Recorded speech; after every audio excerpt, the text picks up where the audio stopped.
Hallelujah. Hallelujah. Give God all the glory. Amen. Give him all the honor and the adoration. Hallelujah. Only he is worthy of our praises. Hallelujah. We thank God for the angelic voices, the choir, the celestial cherubims, whose voices are singing to God. Thank God for them. May God continue to promote them and use them for his glory. Amen. And so today we are reading from the book of Genesis, chapter 18. It says, the Lord appeared unto him, that is, Abraham, in the plains of Mamre as he sat in the tent door in the heat of the day. So Israel is a desert, and Abraham was sitting in his tent in the heat, like just imagine in Nigeria at 3 p.m. or 2 p.m. when the sun is highest. And he was just sitting in the shade of his tent. And then it says the Lord appeared to him.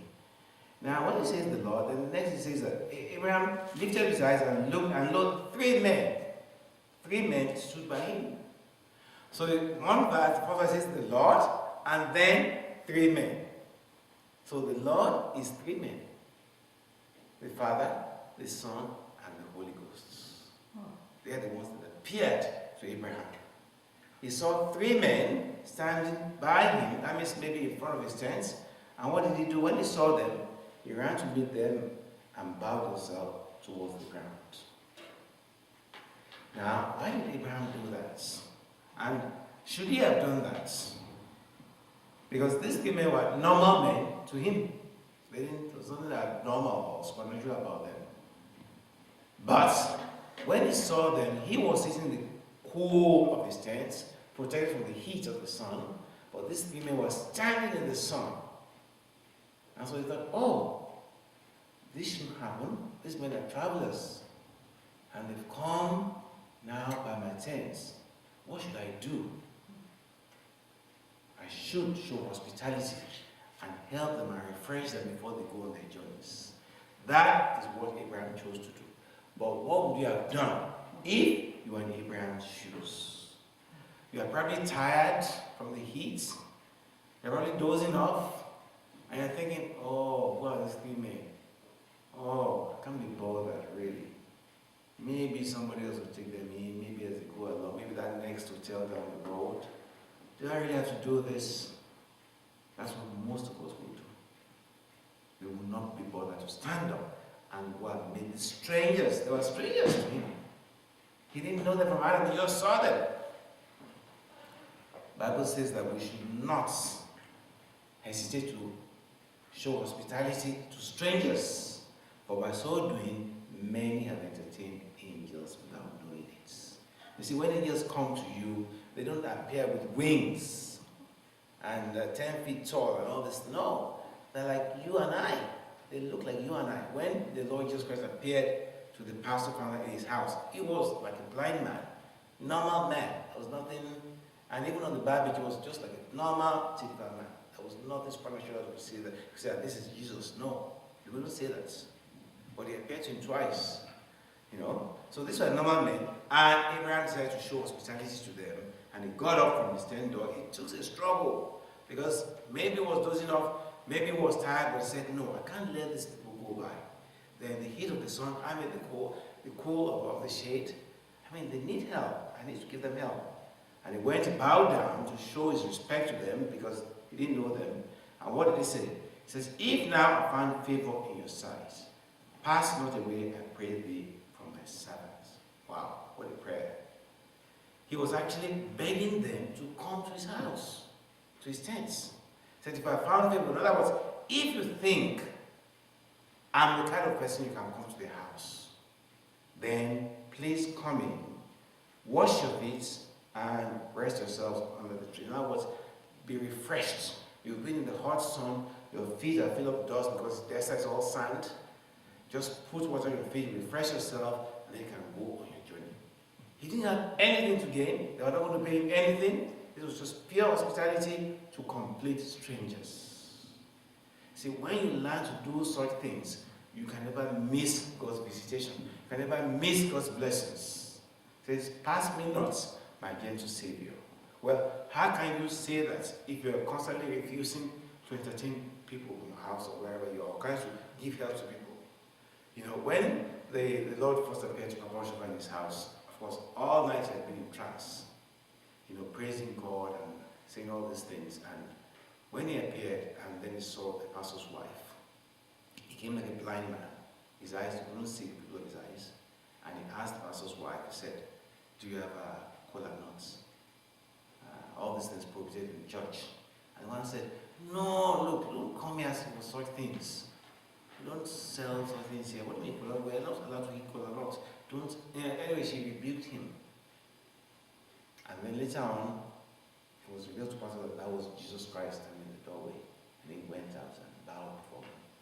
And he talked to him. And then Jesus Christ told the pastor, tell your wife to be more careful to strangers. Because if he had not intended to see the pastor, he would have just gone away. Upset that this woman treated him so unkindly, even though he was blind. And when they were walking back, they were walking along the road, and the pastor saw a ditch. And the pastor said, oh, Lord, let me help you, because you can't see. He said, no. He said, my eyes see more than your eyes. That's what he told him. And he quickly passed over the ditch. You see? So many of the people you see in your life who ask you for help, they're actually angels. You don't know it, and they've come to test you, whether you will help them so that they can give you your blessing. As we see in this story, you know, many of us have dismissed people and say, oh, these people are bad, I don't want to help them, but they are angels. Remember the story of the woman who Jesus told her the night before that I'm coming to visit you today, the next day, and she quickly cleaned her house, got everything ready, everything was sparkling clean. Of course, at 9 o'clock, this man came and said he was hungry. He said, wait, I don't have time for that. Jesus, come in, please. Don't waste my time. I thought it was somebody more important. Please, and he shut the door. 3 o'clock, another one came, this time with the drug addicts. Just chasing me away. He said, don't, I'm waiting for somebody important. 3 people came to her house, and on each occasion, she sent them away. Because she was waiting for Jesus. And the night she was so frustrated, she was so angry. She said, Jesus, I waited all day, and you didn't come. Then he appeared and said, I came 3 times, and you sent me away. She was totally shocked. Said, I was that beggar. I was that drug addict that came to you, and you threw me away. See? So very careful. Jesus will test many of us, you know, and we need to know by the Spirit whether this is a really bad person or this is the person of the Lord. So they agreed. He said, I will fetch a morsel of bread, comfort your hearts. After that you shall go on your journey, you see. Therefore are you come to your servant. And they said, do as you have said. You see, they accepted his hospitality. They didn't refuse. They didn't say, oh, we don't want to go to your tent. No. They said, yeah, if you want to entertain us, want to refresh us, we will take your hospitality. So they agreed, and Abraham quickly went to tell his wife Sarah to get some flour to make cakes.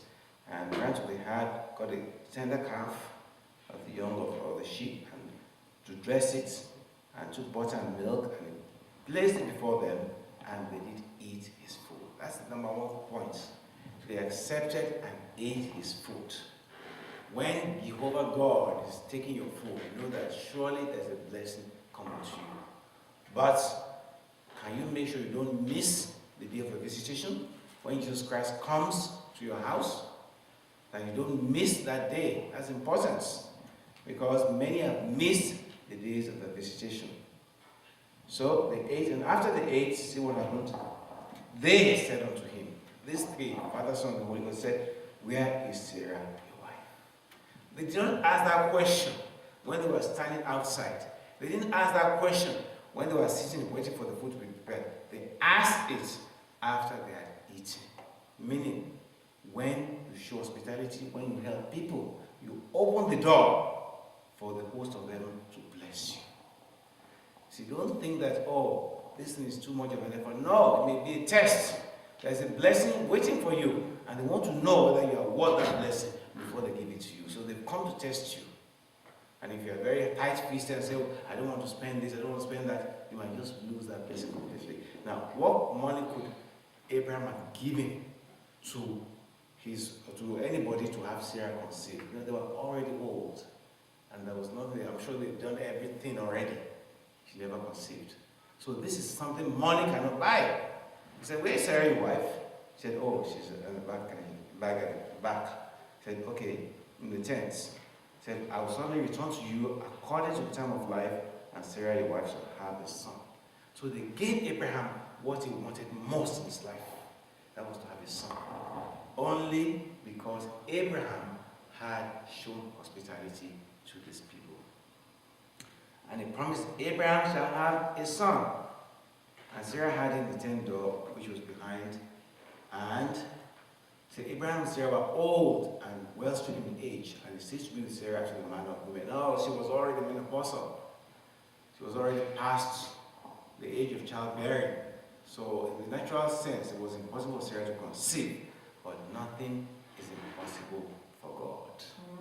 Maybe in your life you have a situation where you've tried everything and nothing has worked. Then you need to try God. Because God can open any door that's been closed. He can make a way where there's no way. Can you imagine a 90-year-old woman having a child?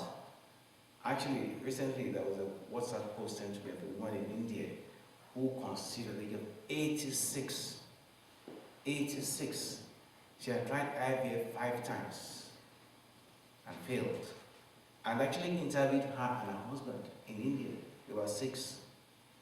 And then she complained, said she couldn't keep on running after the baby because the baby was too active for her. She said she was too old and she couldn't take care of the baby. That's what she was our complaints. She said, "I can't keep on running after him. He keeps on running everywhere." But she was 86. This was just 2 years ago. 86. A modern day miracle. Anyway, Sarah laughed, saying, "After I'm old, shall I have pleasure? My Lord being old also." Now I said, "Oh, these people must be funny." Obviously, they don't know how old I am for them to be saying that. For she didn't know it was God. Let's go to 1 Peter 3:6. 1 Peter 3:6. And Romans, 1 Peter 3:6. And Romans 4:19. Romans 4:19. 1 Peter 3:6. Yeah. Thus Sarah obeyed Abraham, Yes. calling him Lord, Mm-hmm. and you have become her children. Yes. If you do what is right, Yes. without being frightened by Yes. any fear. That's it. Your husbands likewise, Mhm. live with your wife in an understanding way. Thank you. And I can go to Romans 4:19. Romans 4:19. Sarah called her husband Lord. Romans 4:19. And not being weak in faith, Yes. did not consider his own body Mm-hmm. already dead. Mm-hmm. He was about 100 years old. That's it. A 100-year-old man having a baby. It's another miracle. So the Lord said to Abraham, why did Sarah laugh, saying, "Shall I have assuredly bear a child which I'm old?" They were sitting in the tent, Sarah was behind the tent, yet the Lord asked Abraham that question, meaning that he knew what Sarah was saying because he was God, or he's God. And the Lord says, anything too hard for the Lord. At the time appointed, I will return to you, according to the time of life, and Sarah shall have a son. He repeated it. This is a very important point. Is anything too hard for the Lord? There is nothing. It might be too hard for us as human beings. We might think, oh, this is too hard, nobody can do this and all that. But not with God. No. Not with God. Let's go to Jeremiah 32 verse 17. Jeremiah 32 verse 17. Psalm 115 verse 3. And Zechariah 8:6. There is nothing too hard for God. We are only limited by what we think God can do. One. Lord God, Yes. behold, Mm-hmm. thou hast made the heavens and the earth Yes. by thy great power Mm-hmm. and by thy outstretched arm. Yes. Nothing is too difficult for thee. That's it. Nothing is too difficult for thee. Nothing is too difficult for thee. Great and mighty power, great and mighty indeed. Nothing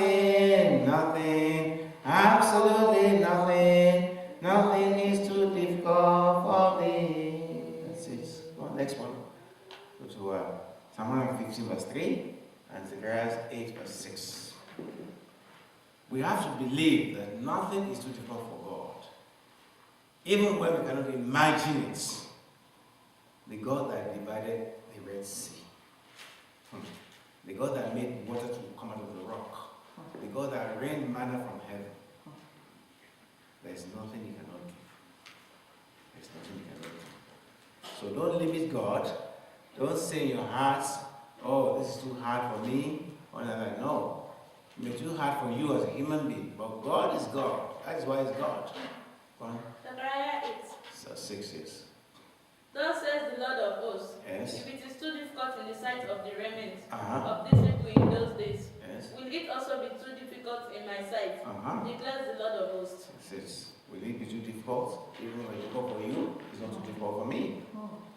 But Sarah denied, she said, I laugh not, for she was afraid. He said, nay, but he did laugh. So Sarah, of course, was now lying before God, her creator, and she didn't know it. It's very strange that people can do this, but she didn't know it was God. So she denied it. Oh, maybe she's afraid that if she said she laughed, they would do something to her. But God fulfilled that promise. An impossible situation in the life of Abraham.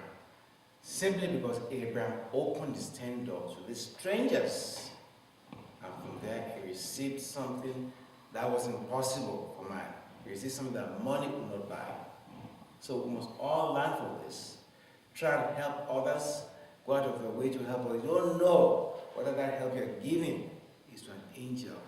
You know, that little thing you think, that little good deed may open the door of an opportunity for you that even you thought it was impossible. This is the lesson we learn. And that we must not miss the day of our visitation. When God comes to check with us, may we be ready to say the right things, to do the right things when he shows up, not do the wrong things. Because it might involve some inconvenience, but if you're ready to pay the sacrifice, you will not lose our blessings. So go to the next passage. In 1 Peter chapter 2, it says, dearly beloved, I beseech you as strangers and pilgrims. Strangers and pilgrims, that's what the Bible calls you and I. Why? Because this world is not a home. We are only passing through. If we are pilgrims and passing through, why are many of us behaving as if we will never leave this earth? Or that this earth is our destination? No. A pilgrim doesn't, he carries one very light load on his back, wherever he's going. He doesn't carry a lot of load because he knows he's going somewhere, his properties in his home. He doesn't waste time on things on his journey. You know, just little here, little there, because he knows he has a destination to go to. So we have been advised that we are all strangers. We are all pilgrims. In this, we are walking somewhere. We are going somewhere. We are heading home. This was not our home. So we must behave as pilgrims. Don't waste our efforts on anything that will not advance our journey home. Because where we are going, where we're going to live in will depend on what we do here on this earth. So let us focus on works that will build a mansion for us, not works that will not take us anywhere. Don't let's spend all our time on worldly things. That's why it's in the next verse. That abstain or refrain from fleshly lusts which war against the soul. You see, your soul is going to be somewhere in your future. Don't do anything that will impair that soul from getting to that destination. And what are those things? Fleshly things. Ambition, fame, money, women, sex, drugs, all these things men run after. They are warring against your soul. It's like a heavy weight that's slowing you down from getting to your destination. You know, we should focus on the things that will take us faster, that will prepare for us. And Jesus Christ said, don't build your treasure on this earth, where rust and moth destroy. But what? Build your treasure in heaven. Do things that will prepare a place for you. Don't do things that will not get you anywhere. Having 10 houses, 15 cars, and 7 wives, all these things is not going to help you at all where you're going. The minute you die, all those things are going to remain here. So what do? Things that will prepare a place for you. Good works helping people with your money, with your time, with your efforts. Those are the things. Sharing what you have. Those are the things that will help you there where you're going. All other things, amassing wealth, people can do money rituals and all this rubbish. You know, I heard a story a few days ago of this young, beautiful girl who was lured by two men in Nigeria to a house over the internet. So there's a warning for all our teenagers. They deceived her that she was going to give her money or whatever, and this innocent girl was lured to this house, and there they killed this girl. So when they killed her, they were about to start dismembering her body to use for rituals when they were arrested. And the poor girl was lying there, young girl. They just killed her. Body was there, and these two men were arrested. See? So we should be very careful about the internet. There's nothing good about the internet. Don't very, very careful. Don't believe anybody on the internet. The internet is filled with satanic people. People who are to deceive, to defraud you, to injure you. Don't get involved with anybody on the internet, please. So, he says, abstain from this fleshly lust, that war. War means that attacking your soul, preventing you from getting there, slowing you down. Seek ye the Lord and his righteousness, and all other things will be done for you. So what are you looking for? Money? What are you looking for? Faith? Whatever it is, seek God first and his righteousness, and he will give it to you. Don't seek those things. Seek Jehovah God, and he will do it for you. So having your conversation honest among the Gentiles, that means your behavior. So that whereas they speak evil you against you as evildoers, they may by good works we shall see glorify God in the day of visitation. In other words, show by your behavior that you're children of God. Even though they're calling you names, calling you fanatics and all these stuffs, don't let that worry you.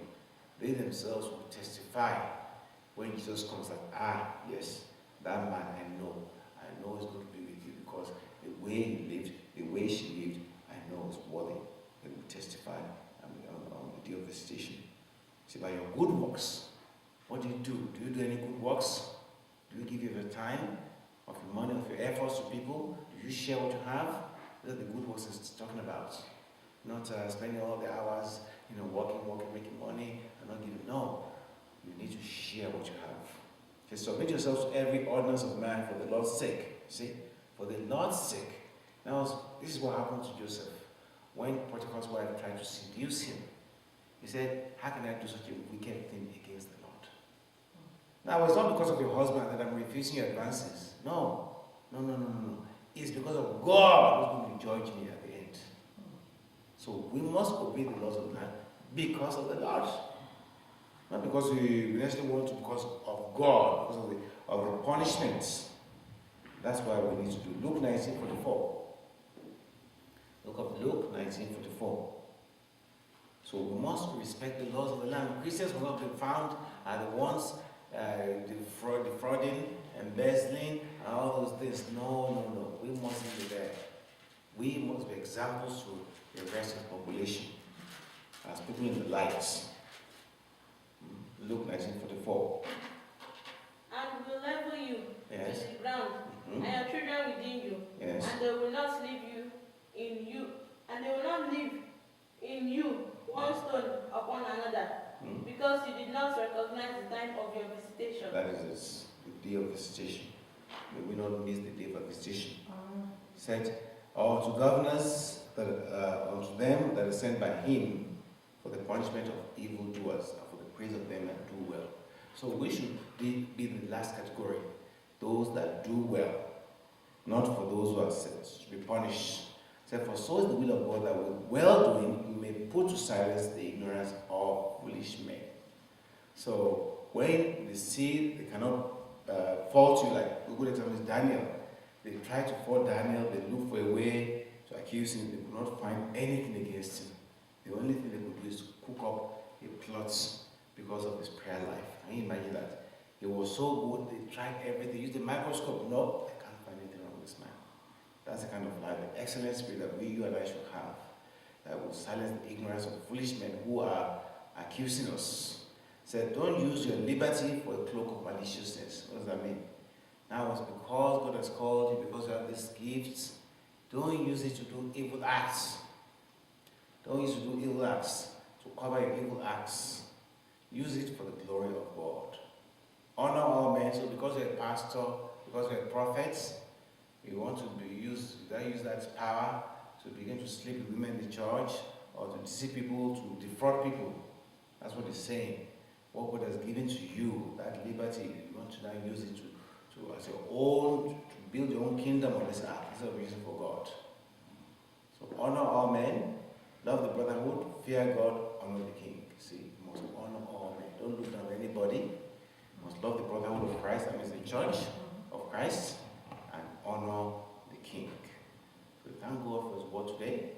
God has given us beautiful words to go by, to recognize the day of visitation, to open our homes to strangers, to be hospitable, and as we go on a journey to our home in heaven, God should guide us. Don't let worldly lusts prevent us from reaching that goal. So may the Lord bless your words. Amen.